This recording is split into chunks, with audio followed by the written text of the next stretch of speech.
All right, guys, that game was closer for the Jazz than you would have thought, but they pull it out in the end. The Utah Jazz defeat the Sacramento Kings. Game 1 of the NBA season is done, and the Jazz looked really good. Some really interesting things happened in this game that we got to talk about, but first we'll mention the Sacramento Kings. So the Jazz just played the Kings 2 times in a row.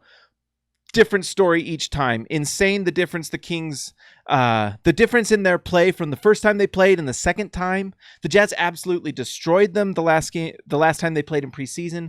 And tonight the Kings looked like a totally different team. Their defensive pressure was intense. De'Aaron Fox is turning into a nice player if he can keep up that intensity all year. And Buddy Hield is a bucket getter. Willie Cauley-Stein was making me angry with some of his play, but he played really nice and he had some nice post moves over Rudy Gobert. You got to give it to Willie Cauley-Stein. He played well. Now, if you could stop trying to injure other players, that'd be great, Stein. But otherwise, a nice player. The Kings have some nice talent, and they didn't even have Bogdanovich in this game.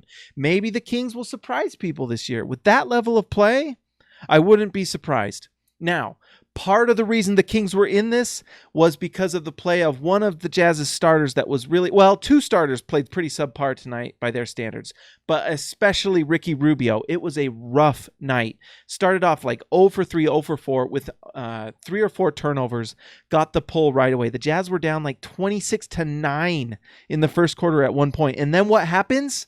Dante Exum comes in the game and everything changes. He was like a plus 27 at a certain point and closed the game. He looked like the veteran presence. He calmed everything down.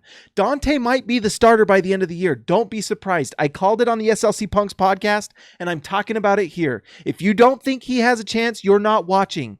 And he's been doing this for a while now. If you haven't noticed it, it's been happening.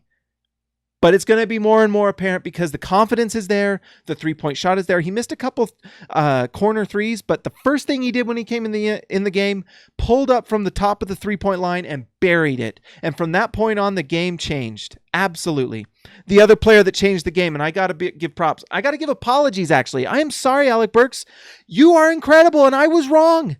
You were intensely good tonight. 6th player of the year type stuff. Michael Lohman was right on the SLC Punks podcast. Alec Burks has a chance. If he plays like this, 6th man of the year, easy. Because he put up points quick and efficient points. And he played within the offense. It was impressive.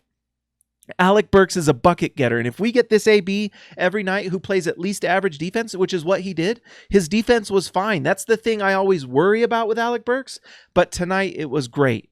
And that changed the game as well. All right, the other player that played incredibly well, Joe Ingles. Absolutely an important part of this team. You wouldn't have thought about it, but Joe Ingles scored over 20 points. Let's see. We'll see how much Joe Ingles scored. But Joe Ingles was phenomenal tonight. If you don't know who Joe Ingles is, this is the season you find about Joe Ingles. The best shooter in the NBA and an underrated playmaker. So we'll look at the stats here real quick for Joe Ingles, but part of what I love about Joe Ingles is he's so consistent. His defense was incredible, over 4 steals, and ran the pick and roll with Derek Favors with the second unit that helped bring the game back, and also ran it with Rudy Gobert. So tonight, Joe Ingles scores 22 points, has 6 assists, and actually surprising only 1 rebound, but 4 steals. Incredible night from Joe Ingles, who absolutely was as just a big a part of this team winning as anyone else. Incredible night. Now, what do we learn from this? It's probably an off game. The only thing that we need from this Jazz team is to not have Ricky Rubio start games like that. Because when you go and play the Golden State Warriors, you can't do that. You can't start games like that or you're out. When you're playing against teams like the Sacramento Kings who don't have that as much developed talent, they have talent, it's just not developed yet, you can get away with it. Not with the Sacramento Kings. You absolutely can't. So, big night for the Jazz. Start off the season with a win. Incredibly interesting to see what happens this year with Dante Exum, because if he plays like that, the Jazz become a monster team and can have extra room in the offseason for a big-time free agent. Look out. Here come the Jazz. All right, guys, one last thing tonight. You see this hat? Do you want a hat like this? Go to neweracap.com. You can find all their new hats. This is from their new line of hats. It's comfortable. It looks good. It's got the NBA symbol on the back. It covers baldness. New Era Cap, baby. Go to neweracap.com and search these hats. They're great, they're comfortable, and they cover your baldness. Guys, like and subscribe this video. I will talk to you later.